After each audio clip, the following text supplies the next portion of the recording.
Well, thank you, Mr. Hagel, as I call him, for that great presentation and a sneak peek into the future of the Plaza Live.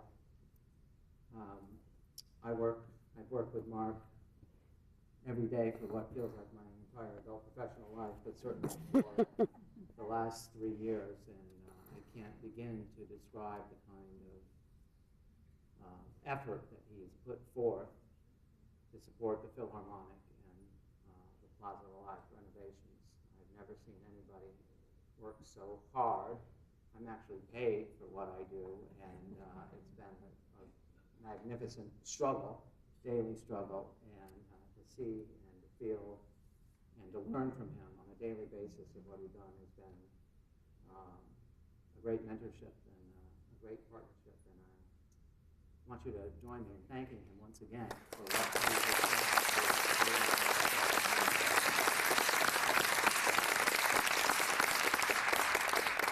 I also do want to thank our friends and partners at the Orlando Shakespeare Theater, with whom we've shared a space for some 20 years. It's one of the great unspoken partnerships.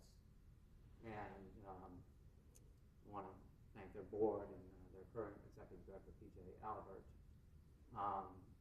It's amazing that both organizations have grown so much over the last 20 years that we've each outgrown our own space, such that we've needed to find our own spaces. And so they've been very good with us and patient with us as we've been working to find our own space. So many, many thanks and kudos to the Shakespeare, and congratulations to them for all of the success that they've been having.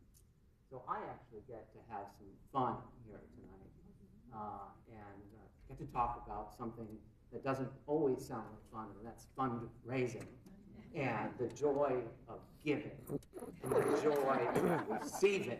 And so that is my great pleasure tonight. But before I do that, let's just ground ourselves on the 2020 Vision Campaign. It's a phrase you hear, you see in the program book, and you see on our website, but let's just ground ourselves on what it was. We created it during our 2012-2013 season. It was a $20 million campaign to provide sustainability in the future for the Orlando Philharmonic Orchestra. And we created 3 distinct buckets of funding that would propel us into the future. And although we hadn't yet quite identified the Plaza as our new home, we identified $6 million for a new home, which turned out to be a pretty good number for renovations of this particular facility, the Plaza Live.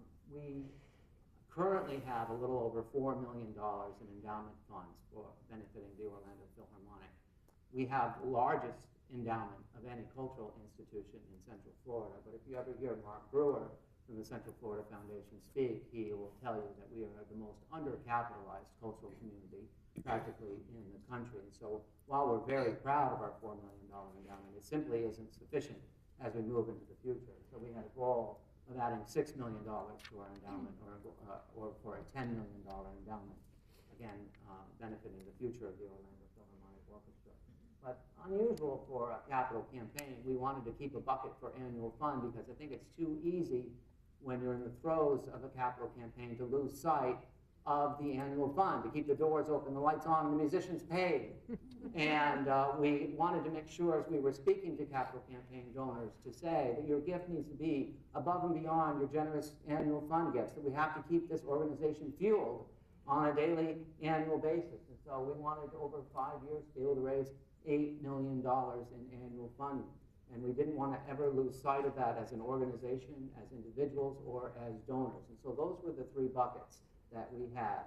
And as of December of 2014, we had done pretty well in some, if not many, of our buckets. We had raised $4.3 million in annual fund over 2.5 years. It's a pretty hefty number that you have to generate from scratch every single year. We had raised $3.2 million for our new home, sufficient enough to begin stage 1 of renovation.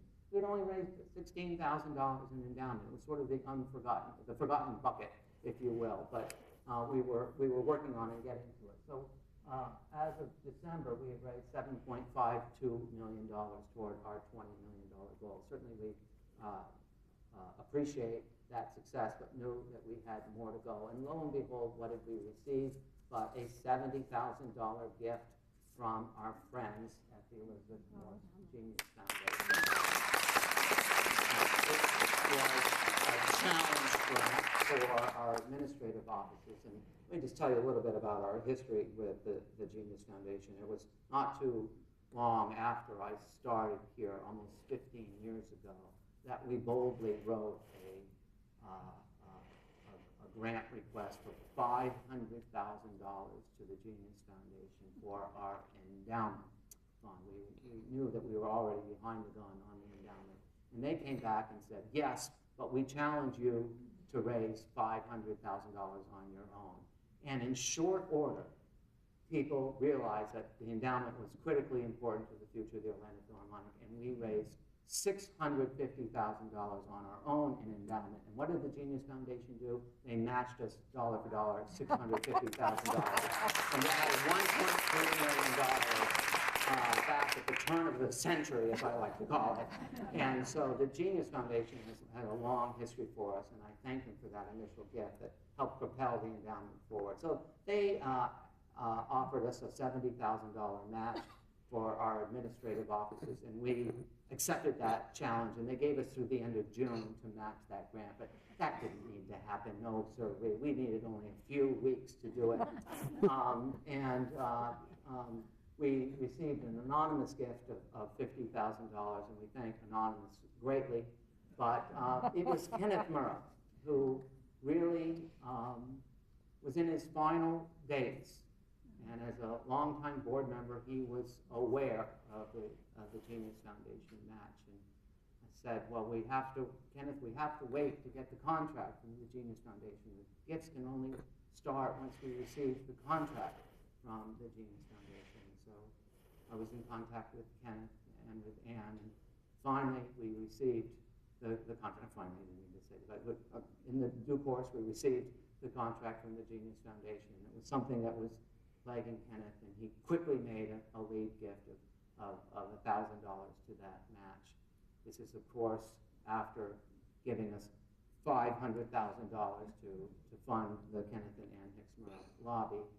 And then upon his passing, he and Ann called for gifts to come to the plaza renovation and to help to match the Genius Foundation. And we have representatives from the Genius Foundation here, and I'll call them up here in a moment, but I want you to see what Kenneth's initiative did, and the breadth and scope of showing us to heed his call to fund the Plaza Live renovations. We're tremendously grateful for all of the names that appear there, and to Anonymous. And so we do have two representatives from the Genius Foundation here tonight, Dick Strauss and Bonnie Hubbard, and they would come up on stage so that we can acknowledge them for their generosity.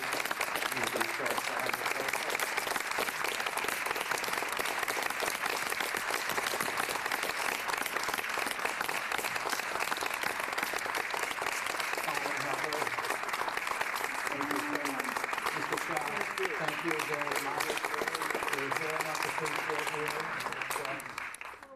I'm here representing the trustees of the foundation. The foundation is run by the trustees, and we understand what it's taken for the Philharmonic to get where it is today. We're proud to have been an initial supporter of it, and doubly proud of all the support that all of you have given to get this match. And I think I sent David the letter, and then I got the list from Susan saying, we want our money. So, so thank you very much. Thank you, Bonnie.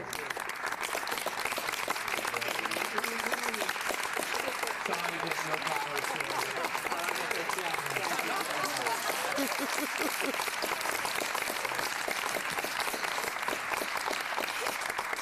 Isn't giving fun and receiving even better? I told you this was going to be fun. And you get flowers. Thank you to the Elizabeth Morse Genius Foundation.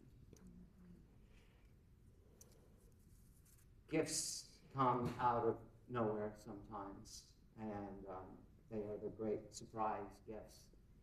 And we have a longtime board member who surprised us over the holidays, who literally walked into the Philharmonic offices on, say, about December 30th with a check in hand, and her name is Dr. Mary Palmer.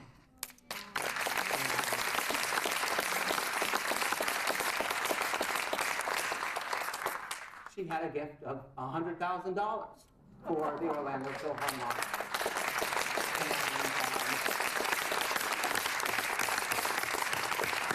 David's jaw was open for quite some time and has had a hard time keeping it closed because of his love and deep appreciation for Mary Palmer and everything that she's done. As you know, she is, my favorite phrase, she is the foremost international expert in early childhood music education, and she's been the longtime chair of the Education Committee of the Orlando Philharmonic Orchestra. And she has wanted to see this renovation, especially this stage one renovation, complete so that this could be a home for education programs for all ages, from prenatal to adult.